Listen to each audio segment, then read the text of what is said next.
कला के विद्यार्थियों, राजकीय महाविद्यालय किशनगढ़ के यूट्यूब चैनल में मैं पवन कुमार जांगीड़ आप सभी का हार्दिक स्वागत करता हूं एवं आज हमारे अध्ययन का विषय अर्थात टॉपिक पक्षी चित्रकार देवकीनंदन शर्मा। विद्यार्थियों, आज हम देवकीनंदन शर्मा, इनके व्यक्तित्व, कृतित्व के बारे में विस्तार से अध्ययन करेंगे। विद्यार्थियों, पक्षी चितेरा देवकीनंदन शर्मा नाम से ही विदित हैं कि पक्षियों का विशेष रूप से इन्होंने चित्रण किया है, जैसा कि आप इन चित्रों में देख रहे हो। तो आइए विद्यार्थियों, आज हम बात करते हैं देवकीनंदन शर्मा जी की कृतित्व, व्यक्तित्व एवं इनके चित्रण की प्रमुख विशेषताओं के बारे में। देवकीनंदन शर्मा राजस्थान के कला जगत में विशेष स्थान रखते हैं। स्नेहशील व्यवहार तथा सादगीपूर्ण जीवन से सभी साथी कलाकारों से इनके आत्मीय संबंध थे। तार्किक परिप्रेक्ष्य तथा पशु पक्षियों के विविध रूपों से परिपूर्ण चित्रण के कारण कला जगत में अपनी विशिष्ट पहचान इन्होंने स्थापित की है। पक्षी चित्रकार देवकीनंदन शर्मा के बारे में जो राजस्थान के अलवर जिले में सन 17 अप्रैल 1919 में जन्मे हैं।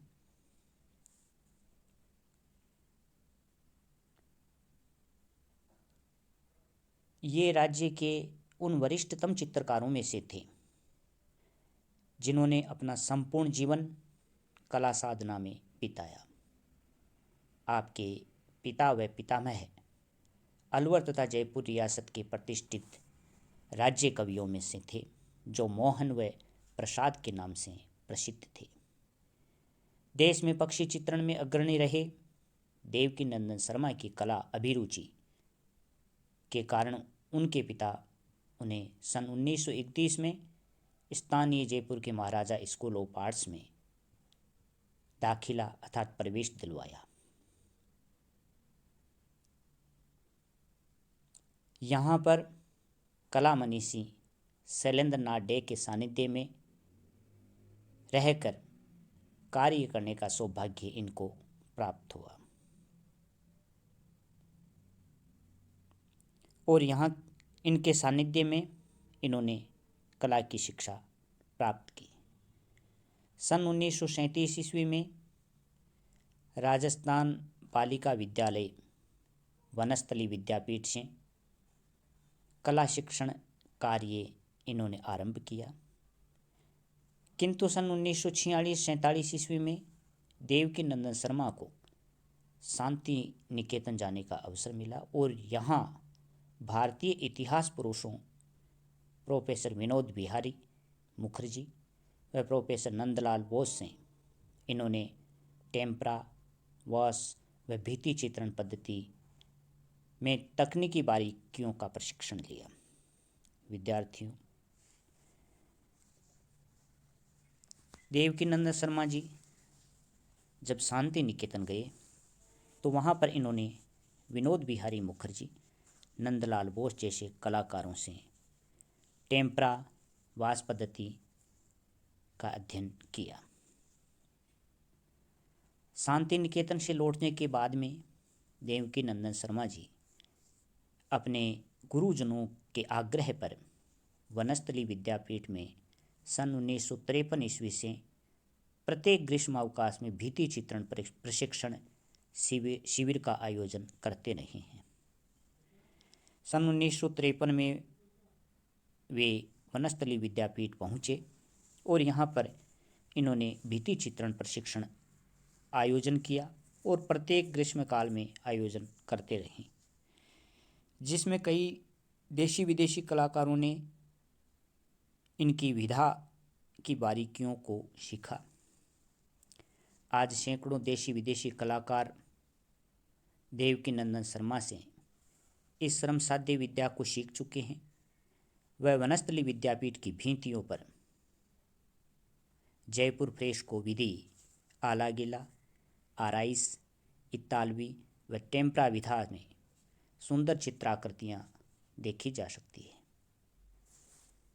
विद्यार्थियों, वनस्थली विद्यापीठ देवकीनंदन शर्मा की कर्म भूमि रही और इस विभाग की स्थापना का श्रेय भी इन्हीं को दिया जाता है और यही से वह प्रोफेसर व अध्यक्ष पद से सेवानिवृत्त भी हुए हैं।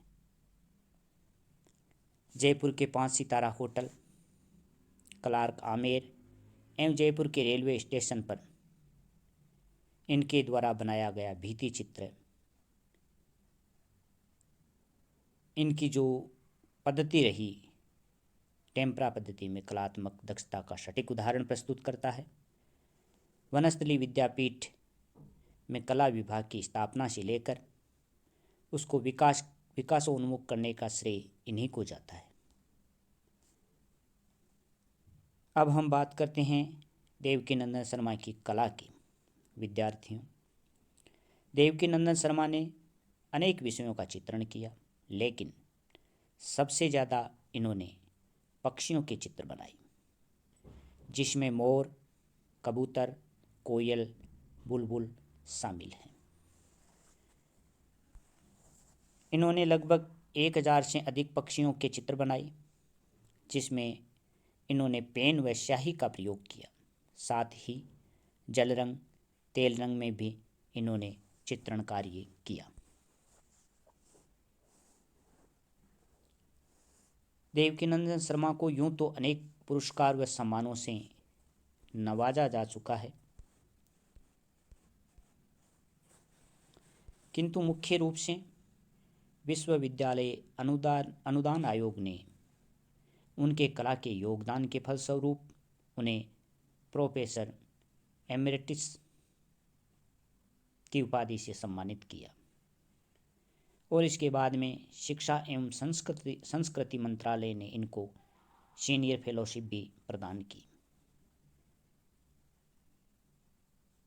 अपने कला उपलब्धियों के फलस्वरूप ही देवकीनंदन शर्मा को राजस्थान ललित कला अकादमी ने अपने सर्वोच्च सम्मान कलाविद से विभूषित किया।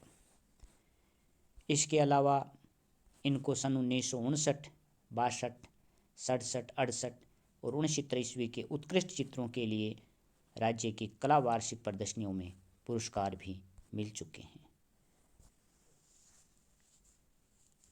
राजस्थान ललित कला अकादमी ने 1981 में कलाविद सम्मान से इनको नवाजा। इसके अलावा विश्वविद्यालय अनुदान आयोग से प्रोफेसर एमेरिटस की उपाधि से ये सम्मानित भी हुए हैं। विद्यार्थियों, अगर कला यात्रा की बात करें तो वनस्थली विद्यापीठ प्रोफेसर शर्मा जी की कर्म भूमि रही।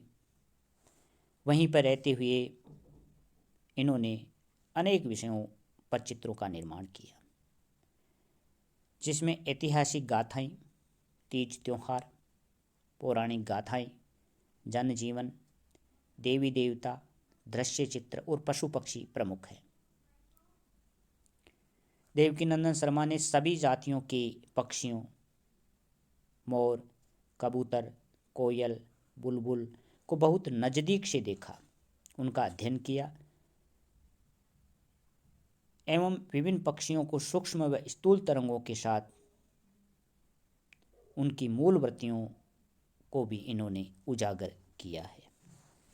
विद्यार्थियों, आज उनके संग्रह में 1000 से भी अधिक पक्षियों के चित्र हैं, जो उनकी विविध भाव भंगिमाओं एवं क्रियाकलापों को दर्शाते हैं। ये चित्र छोटे बड़े रूपों में मिलते हैं, जो न केवल पेन व स्याही से रेखांकित है, अपितु जल व तेल रंगों से निर्मित चित्र भी देखे जा सकते हैं।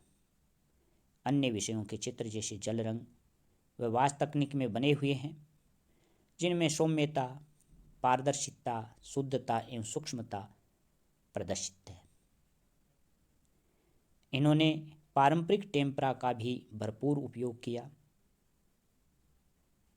सन 1952 ईस्वी में इनकी चित्राकृतियों से प्रभावित होकर हिंदी की महान कवयित्री महादेवी वर्मा ने कहा था कि देवकीनंदन शर्मा के चित्रों का आधुनिक भारतीय कला में महत्वपूर्ण स्थान है।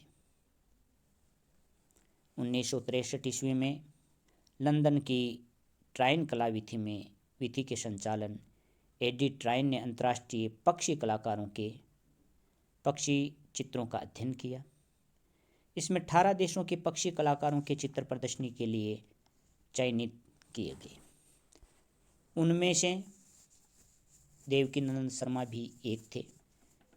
यही नहीं, ब्रिटिश इंफॉर्मेशन सर्विस ने इनको विश्व के 18 श्रेष्ठ पक्षी चित्रकारों में गिना। सन 1967 ईस्वी में प्रोफेसर शर्मा ने अपने देश में पहली बार मुंबई की नेचुरल हिस्ट्री सोसाइटी में पक्षी चित्रों की प्रदर्शनी की। ललित कला दिल्ली सन 1969 ईस्वी में जहांगीर आर्ट गैलरी मुंबई और 1985 में राज्य ललित कला अकादमी ने अतीत से अब तक प्रदर्शनी का आयोजन किया। इसी प्रकार सन 1994 ईस्वी में अतीत से अब तक 117 चुने हुए चित्रों की प्रदर्शनी जयपुर में जवाहर कला केंद्र में आयोजित की गई। इनके चित्र देश विदेश के विभिन्न संग्रहालयों एवं निजी संग्रहकर्ताओं के पास संग्रहित हैं।